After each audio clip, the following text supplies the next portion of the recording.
Assalomu alaykum akalar, opalar, yurtdoshlar. Men Jalolov Shokirbek, 17 yoshdaman. Bunaqa onam 3 yildan beri jigar sirroz kasalligi bilan olishib keladi. Hamma yerga borib ko'rdik, davosi bo'lmadi.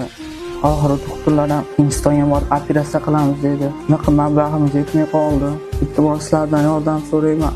Yordam beringlar, Alloh rozi bo'lsin hammanglardan. Men jigarim beraman onamga. Iltimos yordam beringlar.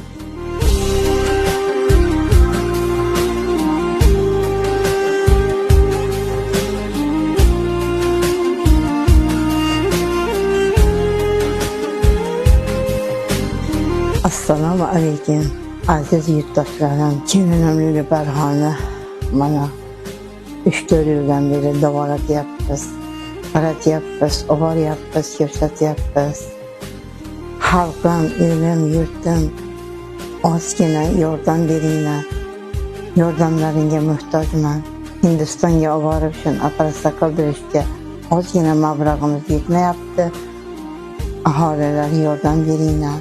Eng kichkina o'g'lim nevaram jigarini beryapti. Men jigarim beraman onamga. Iltimos yordam beringlar.